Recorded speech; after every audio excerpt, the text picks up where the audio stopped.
God has given me the word to speak, so I want to speak. Today, He wanted me to talk about fornication. I don't know why I feel so emotional today, but yeah, I'm going to let Him speak through me. So, He took me to Matthew 22 and 36, where it says, Master, which is the great commandment in the law? Jesus said unto him, Thou shalt love the Lord thy God with all thy heart and with all thy soul and with all thy mind. This is the first and great commandment. And the second is like unto it, Thou shalt love thy neighbor as thyself. Okay, so let's talk about fornication, right? We don't supposed to do it. So we're gonna go into having soul ties, okay?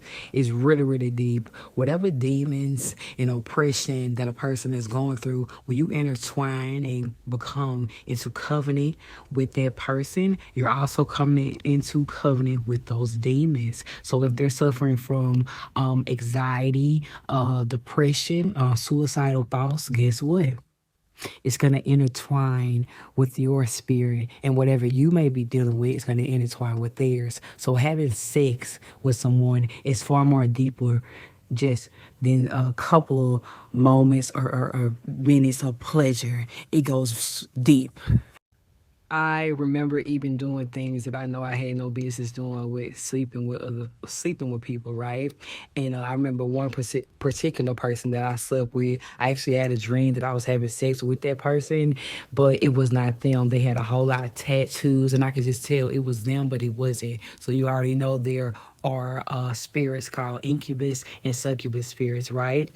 Um, so that was that demonic spirit covenanting into covenant with me through a dream. I've also had dreams where demons have come into my dreams, disguised as people, obviously. Me running and being forced to have threesomes with people and doing things with females and guys, seeing a disgusting looking ejaculation. We're going to get into it, y'all. This stuff is disgusting and it's nasty. And in everything that happens in the spiritual realm, it will come into the physical realm. You can have demonic children and babies. This stuff can mess with you as far as pregnancies in the physical realm. It can give you sickness. You can have all type of hallucinations and mental problems going on. This stuff is really deep. I mean, I remember one person that I used to sleep with.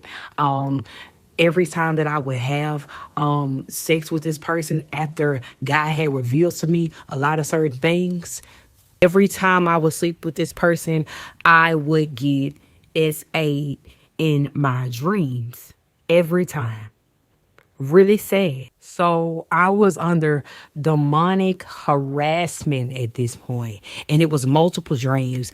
So it's deeper than just sleeping with somebody, having a sneaky leak, and having a good time.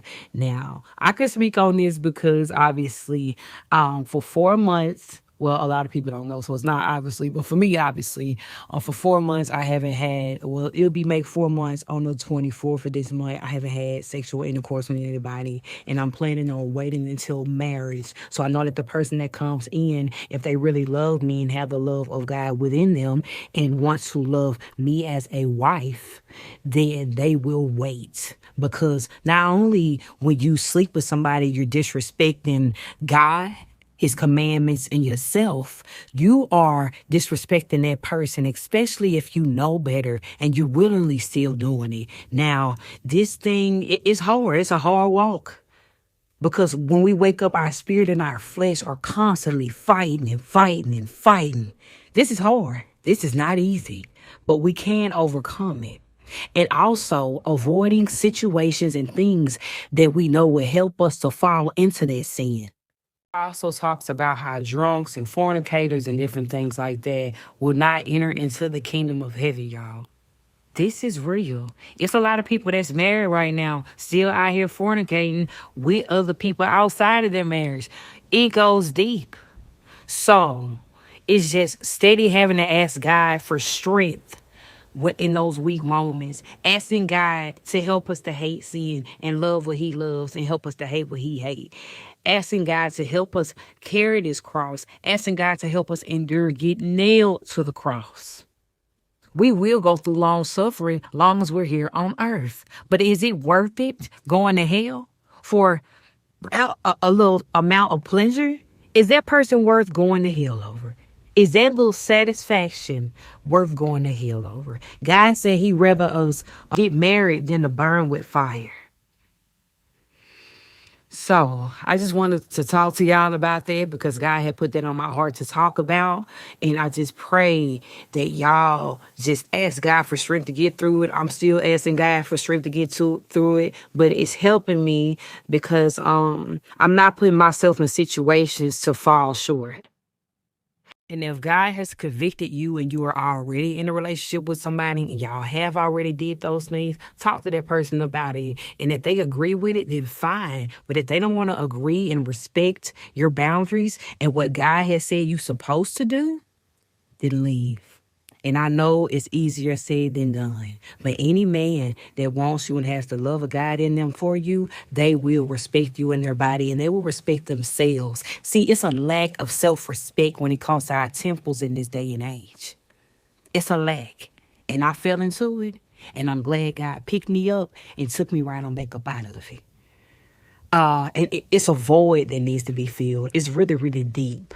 A lot of it is from childhood trauma, not getting attention, a lack. Another thing, when you in that relationship and you wondering why God not blessing it, why would I bless something and I'm not even the foundation? Why would I bless something and y'all not even honoring y'all with me? Y'all not even honoring y'all bodies at all. So you wondering why y'all arguing all the time. You wondering why he cheating. You wondering why you having financial problems. You wondering why you having mental problems and all that different stuff. Like they say, God ain't gonna bless no mess. God not finna bless a relationship that he's not even the foundation is. Y'all having sex more than y'all praying. Is y'all praying together? And when y'all praying, are y'all really doing those things? Is y'all really living like that for real? And that's even in the single life. The little sneaky links and all this different stuff like that. What type of songs are you listening to? What type of people are you going around? What type of text messages are you sending? What type of phone conversations are you having? What type of homegirls do you got? Is they helping lead you around astray? Or is you leading your own self astray? You got to fight that flesh every day. Like I said, it's easier said than done. But it can be done. I ain't no saint and I ain't perfect. I can talk about this because I've been through it. I was in a relationship and it failed terribly. Guess what? God was never the foundation. Lust was.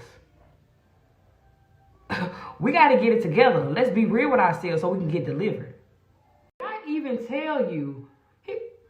God said, did I even tell you to even get in a relationship with them in the first place? I'm not finna honor somebody. I ain't even say you get in there. Let's be real. Now they fine and they look good. Now they got benefits. I can do this and that and that and that and the third with them. Let's be real. And you come out more messed up when you leave a situation than you was when you was in it. I can speak on this from experience. Do you hear me? That's why it's very important to go to God for direction. Please, y'all. So if you don't get nothing else from this message, get this. Honor your bodies. Honor other people's bodies and respect them. Even if they don't respect their own body and they want to just throw it at you, deny it. And deny your flesh. And go to God for strength. Pay attention to the songs, the people, the messages, the phone calls, all that you got going on. And that will help you walk on this narrow road. Y'all have a good day.